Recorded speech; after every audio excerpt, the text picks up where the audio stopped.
I was dead asleep when my phone started vibrating on my nightstand. At first I ignored it, assuming it was just a spam call or a drunk text from a friend. But then it rang again. And again. Annoyed, I finally grabbed it and saw my sister's name flashing on the screen. Now let me introduce my sister, Mia. Mia is that person, the one who always has some kind of drama going on, the one who never takes responsibility for anything, and the one who somehow, despite all the chaos she causes, still has my parents wrapped around her finger. She's the golden child, the one who can do no wrong in their eyes. Me? I'm just the responsible, boring one who's expected to clean up her messes. I groaned, answering the call. What, Mia? At first all I heard was breathing, loud, shaky breathing. Then her voice came through, panicked and slurred. Oh my God, you need to come get me. I think I'm dying. That woke me up real fast. What? Where are you? I don't know, she stammered. I'm at Jake's place, but, oh my God, I think I'm losing my mind. And then she started crying. Full-on ugly crying. I sat up, rubbing my temples. Mia, what did you take? She sniffled. Just some shrooms. I almost laughed. Of course she was calling me in the middle of the night because she decided to take psychedelics and had a bad trip. You're not dying, I sighed. You're just freaking out. Drink some water, breathe, and go to sleep. You don't get it, she snapped. This is your fault. I blinked. Excuse me. This is all because of you, she cried. I wouldn't even be in this place if it weren't for you. There it was. Classic Mia. Even in the middle of her self-inflicted crisis, she somehow managed to make it my fault. And I had a sinking feeling this was just the beginning. For a few seconds I just sat there, gripping my phone, trying to process what she had just said. This is your fault. How, exactly, was it my fault that she took shrooms and was now spiraling into a bad trip? I took a deep breath, pinching the bridge of my nose. Mia, I literally have nothing to do with this. You're at Jake's place, you took shrooms, and now you're freaking out. That's on you. But she wasn't listening. No, you don't understand. You've always been the reason I feel like this. The reason I make bad choices. The reason my life sucks. Her voice cracked, hysteria creeping in. I wouldn't even be here if you weren't such a perfect little princess growing up. I felt my stomach tighten. Here we go again. You always got the good grades, you always made mom and dad proud, and you always made me look like the screw-up. Do you know how that feels? Do you know how hard it is to be compared to you all the time? I sighed. Mia, I never did anything to you. You existed, she shouted, her voice shrill. And because you were so perfect, I was always the bad kid. I had to lie. I had to be the wild one. And now, I don't even know who I am because of you. I was about to respond when I heard something weird in the background. Shuffling voices whispering. Something that didn't sit right with me. Mia, who else is there? Silence. Mia, I pressed. More silence. Then I heard her mumble. I think they're watching me. My whole body tensed. Who? The shadows, she whispered. They're moving. They're laughing at me. Her breath hitched. I think Jake set me up. I think, oh my God, oh my God. Suddenly a loud crash came through the phone, followed by her blood-curdling scream. And then the line went dead. The moment the call cut off, I froze. My heart was hammering so hard I could barely hear myself think. Mia, I said, staring at the dead screen like I could will her back. I redialed. No answer. Again. Straight to voicemail. Panic crawled up my spine. What the hell had just happened? 1 second she was ranting about me ruining her life, the next she was whispering about being watched, and then that scream. I swung my legs out of bed, already pulling on a hoodie. I didn't care if she was high, paranoid, or just being dramatic. Something felt wrong. I called her again. Nothing. I tried texting. Mia, answer me. Are you okay? 3 dots appeared like she was typing. Then they disappeared. Okay. That was it. I was going over there. I grabbed my keys and bolted out of my apartment, dialing the only other person who might know what was happening, Jake. I didn't trust the guy. He was one of those sketchy types who always had just enough charm to make people ignore the red flags. But he was the only lead I had. The phone rang twice before he picked up. Yo. Jake, where's Mia? I demanded. A pause. Then a slow, amused chuckle. Oh, so now you care? I gritted my teeth. Cut the crap. She called me freaking out, saying she thought you set her up. Then I heard her scream and the call cut off. Where the hell is she? Another pause. This time longer. When he finally spoke, his tone was different, lower, almost mocking. You should probably come see for yourself. The line went dead. A cold wave of dread washed over me. I floored the gas pedal, my stomach churning. What the hell was I walking into? I pulled up to Jake's place in record time, tires screeching as I parked haphazardly in front of his rundown house. The place looked even worse at night. Paint peeling, half the porch lights busted. Overgrown weeds swallowing the yard. But that wasn't what made my skin crawl. It was the eerie silence. No music. No voices. No signs of a party. Just dim light glowing from the front window and the occasional flicker of shadows moving inside. I hesitated for half a second before jumping out of my car. My hands were clammy as I walked up to the door. Breathe. Maybe she was just tripping, maybe Jake was just messing with me, maybe. The door creaked open before I even knocked.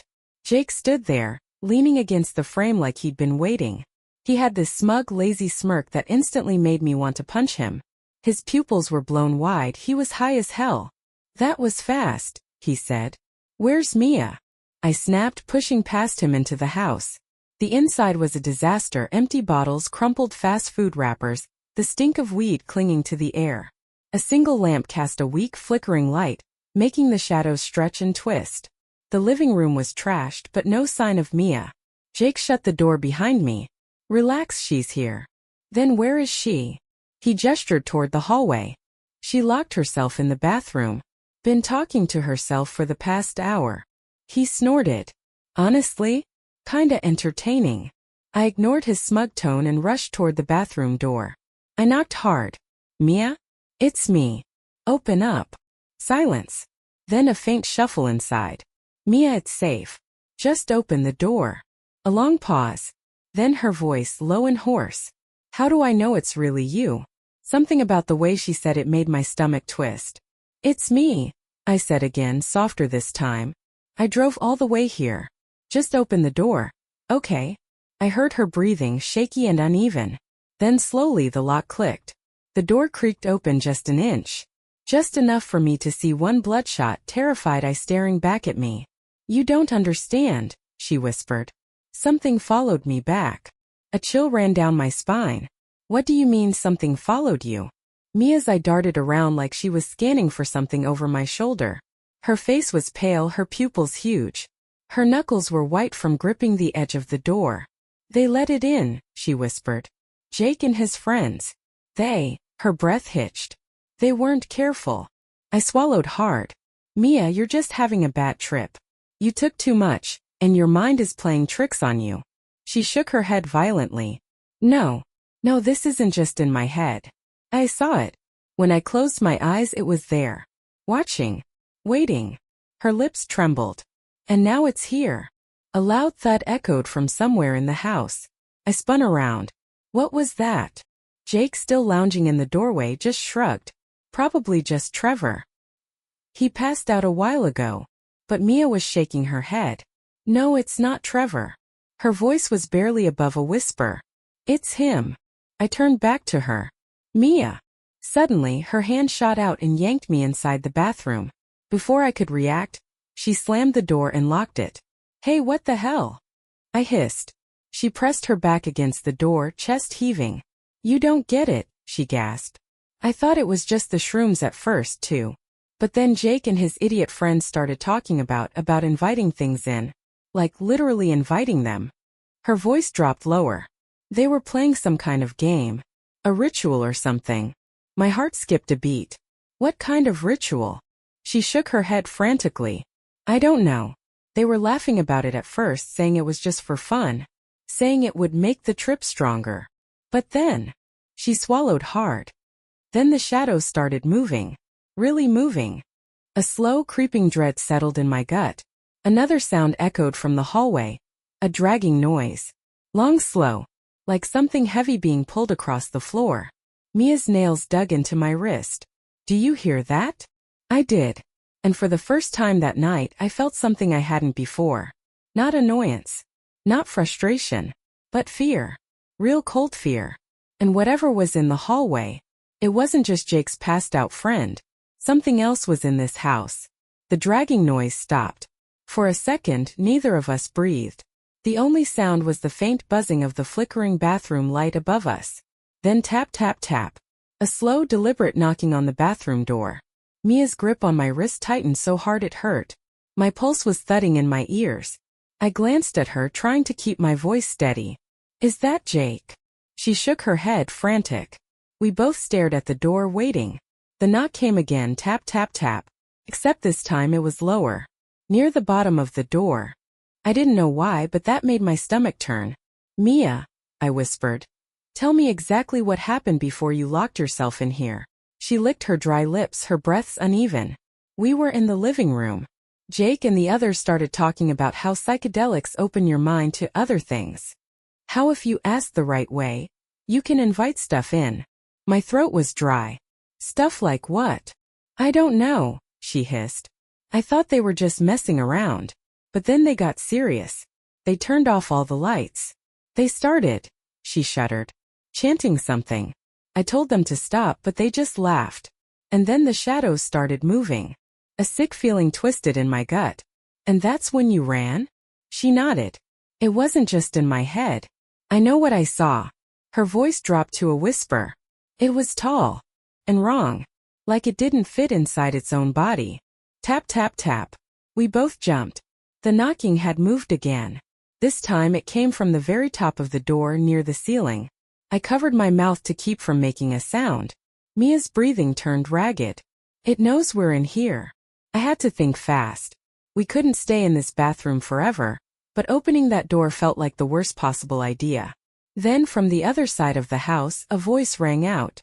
"Yo, what the hell, Trevor, is that you?" It was Jake. I felt a flicker of relief, at least he was still here. But then something else happened. A new sound. Deep, guttural, wet. Like something trying to laugh with broken vocal cords. It didn't come from Jake. And it didn't sound human. Mia grabbed my arm. "We have to get out of here. Now." Mia's grip on my arm was like a vice. I could feel her shaking. Outside the bathroom, Jake's voice rang out again. This time laced with irritation. "Trevor, quit screwing around, man. This isn't funny." Silence. Then thump. A heavy, wet-sounding thump. Like something big had just dropped onto the floor. I looked at Mia. "We can't stay in here." She nodded, but her whole body was stiff. "If we run, it'll see us." I swallowed hard. We don't know what it even is. But deep down I knew that was a lie. I didn't want to know what it was. Because whatever was in that hallway, the thing knocking at different heights, the thing that made that awful noise, it wasn't human. Another sound echoed through the house, footsteps. But not normal ones. They were too light. Too fast. Like something moving on all fours, but also not. And then Jake screamed. Not a startled yell. Not an angry shout. A real scream, the kind that came from pure terror. Then came the sound of scrambling, crashing furniture, a door slamming. Mia and I locked eyes. "This is our chance," I whispered. "While it's distracted." Mia hesitated for half a second, then nodded. I grabbed the doorknob and turned it as slowly as possible, praying it wouldn't make a sound. The door creaked just an inch. The hallway was dark. Too dark. The flickering lamp in the living room barely cast any light, and the shadows seemed wrong. Like they stretched in ways they shouldn't. Mia clutched my hoodie. "I don't see it." "Then we move now," I whispered. We stepped out, feet barely making a sound on the wooden floor. I forced myself to keep breathing evenly, to not break into a run just yet. Then, something moved. A shape just at the edge of my vision. Long, too long. It pulled back into the darkness, retreating like it knew I saw it. My stomach clenched. Mia grabbed my wrist. "Go." We ran. We sprinted down the hall, past the overturned furniture, past the front door. And then Mia screamed. I turned just in time to see something grab her ankle. Not a hand. Not a person. A shadow. It stretched from the hallway floor, coiling around her leg like a living thing. It wasn't supposed to be real. But it was. Mia thrashed, kicking wildly. "Help me." I lunged forward and grabbed her arm, pulling as hard as I could. The shadow yanked back, dragging her toward the darkened hallway. She was slipping from my grip. And then I made a choice. A stupid, reckless, desperate choice. I let go of her arm just for a second, reached down, and punched the shadow. My fist met something solid. Cold, slick, like pressing into something half liquid, half flesh. The moment I made contact, the shadow jerked back, releasing Mia with a horrible shriek. We didn't stop to question it. We ran. We hit the front door, yanking it open and stumbling into the cold night air. The second we crossed the threshold, Mia gasped like she had been choking. Behind us, the house was silent again. Too silent. Like nothing had ever been there. Like it was waiting for us to come back. Mia and I stood on the porch gasping for air. My hands were shaking. My skin felt ice cold where I'd touched that thing. We didn't speak. We couldn't. The house loomed behind us, quiet, like it was holding its breath. Then the front door slammed shut on its own. Mia jumped, grabbing my arm. Oh my God. I stared at the door, my mind racing. There was no wind. No movement inside. Just the heavy, suffocating weight of whatever was in there. Then I remembered Jake was still inside. Mia must have realized it at the same time because she turned to me, wide-eyed. What about Jake? We both stared at the house. I didn't know what to say. I didn't want to go back in there. But before I could answer, something slammed against the inside of the door, so hard the wood splintered. Mia screamed. I grabbed her hand, yanking her down the steps. Get in the car. Now. We sprinted to my car. I fumbled with the keys, hands still shaking as I yanked the door open. Mia practically dove into the passenger seat, slamming the door shut. I started the engine, my breath coming in short gasps. In my rearview mirror I saw it. The front window of Jake's house. And in the dim light something stood there. Not Jake. Something tall. Something wrong. Its head was tilted like it was watching us. And just before I tore my eyes away, I saw it do the one thing that made my blood run cold. It smiled. Not a human smile. Not something natural. Just a long, stretching, jagged grin. I floored the gas. We sped down the street, leaving the house behind. Neither of us spoke for a long time. Finally, Mia whispered, I told you. Something followed me back. I swallowed hard, gripping the steering wheel. No, I said quietly. It's still there. Mia didn't answer. Because we both knew the truth. It let us go. But that didn't mean it was done with us.